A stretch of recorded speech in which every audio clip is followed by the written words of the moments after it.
want Kenya ambassador in our office. We don't need Lebanese in our office. He beats girls, he takes our money, and he's very rude. He said he will not help us. He wants money only. When we have money, he will talk to us. He said if we don't have money for tickets, we can do prostitute to get money to pay our tickets. Hello fam, welcome to the African Diaspora News Channel. I am Wongel Zelalem, bringing you this report. At this point, most of us have seen the explosion in Lebanon and how many people it has affected and how big it was. But what most news outlets are not reporting about are the immigrants, the African immigrants, who are not seen as humans, you know, in Beirut or Lebanon. So they have been hit harder because one, there's no money, two, even because before this explosion there was COVID, the pandemic, and they were kicked out because there was no money in the first place in those households. Many of the employers didn't have enough money themselves, so they kicked them out and they didn't know where to go. And as you know, they're big on kafala system, and most of them has their passport. They take their passport as soon as they reach there. So they were like, okay, we can't afford anything, so you leave. We can't afford to feed you or pay you. So they had to leave, most of them. And there are Kenyans, there's South Africans, there's Zimbabweans, there's Ethiopians, just African immigrants there trying to make money. So after this explosion, they were left alone. Even the really unfortunate and sad thing is they're not even counted in the death reports. And someone even said they're always being dehumanized when they're alive and even in death, because even in death, most of their deaths have not been reported, and the number that is being written and talked about is Lebanese, the people that are citizens. And that's really sad. So because even family members are not sure if their loved ones were in that explosion because there's no news going out. So a couple of them, a lot of them went to the consulate, to their embassies, and started protesting. They started saying, please, we want to go home, take us from this hell that we are in. And they're begging their governments and asking for help, basically. Watch their video and come back. The crisis comes to that explosion. We don't even have homes. Some people, they're sleeping in the streets. Some people, they're helping each other. We don't have food, we don't have anything. We don't have Lebanese money, we don't have dollar. We need to go home. This is our cry. We don't have money and we are not working since like 1 year. We have not been working here in Lebanon, and the dollar is up also. We don't have nothing. We are staying like 10 girls, 15 girls in one house. One room. We are pleading for our government to intervene and help us. We need to go back to our countries. This consulate of ours is requesting like $500 or $400 to go home. That is $4 million. How can we get that money? If a Lebanese is not able to afford $100 a month, where am I going to get $500? Where? Even if we are going home, we need the consulate to resign, because he's not helping anything here. We need the Council also to resign. The Kuwait embassy also to resign. When I come here, they beat one girl. Yeah, I see. They are beating us. We have evidence, even videos. We have even audios. Calling that girl, she's a bitch. Yes. He asked the girl to go to Daura and work for prostitution. We have records. They beat one girl.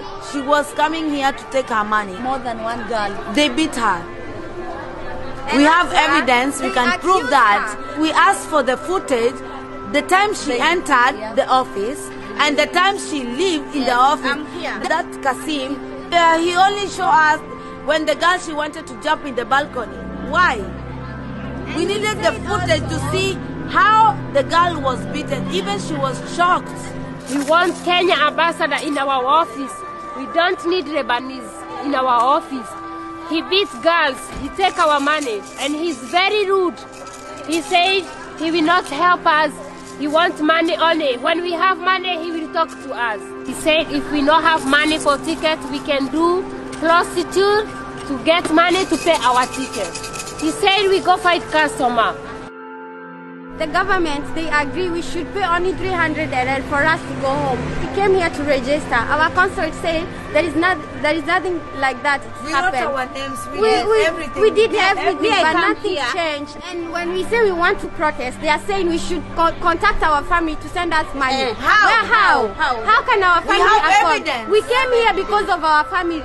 And We did how not come our here to family have will fun. We will expose him everywhere, and we will sleep here today, tomorrow. We need to go home. We need to go home.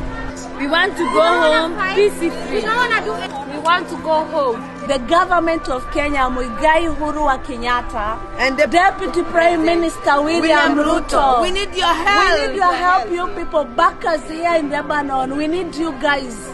At the same time, we thank those who supported us today, those who provided for us food. Thank you so much. Uhuru Muigai Kenyatta, we need to go home. So I'm not giving up. I'm staying here. Even if it's 1 week, I will stay here until I go back to my country. As you saw, these women are desperate, and most of them are women. You've seen, some of them are carrying babies, and they said they will not leave that consulate, and they've been there since the explosion. And some people have helped them, give them food, but their lives are on the street. They don't have anywhere else to go, and the only hope they have is to come back home to Africa, wherever they came from, if it's Kenya, if it's Zimbabwe. That's what they're begging for, Ghanaian, Ethiopian. And they're begging for their governments to come rescue them, and they're pleading with their governments. And I really hope all of these nationalities, the governments responds and they take them home, because who else, who do they have, you know? That government does not consider them, even their existence. They don't acknowledge them. And if our governments don't show support and don't take them in, what do? There's no food, there's no money, they're sleeping on the streets, they can be attacked. Because if you don't have a shelter over your head, like, how do you protect yourself? And most of them are women, vulnerable, with their kids. And it's really sad to watch this and not hear anything from any of those governments. We didn't hear any response. We didn't, because they've been there since August 10th. As of today, I'm reporting it's August 25th. Is it? Yeah. It's August 25th. And nothing has been done so far. And they haven't given up. At least they filmed themselves and put it on social media, so a lot of people have seen it and are making noise on their behalf, and hopefully they'll be heard and they can come back home and start fresh and work hard here and live in the comfort of their own homes and not be treated like animals. And you know, they don't deserve to be treated that way. They deserve to be treated like human beings. They are our sisters and they need to come back home. Do let us know what your thoughts are on this topic down below. I am Wongel Zelalem bringing you this report. I will see you on the next one. Bye.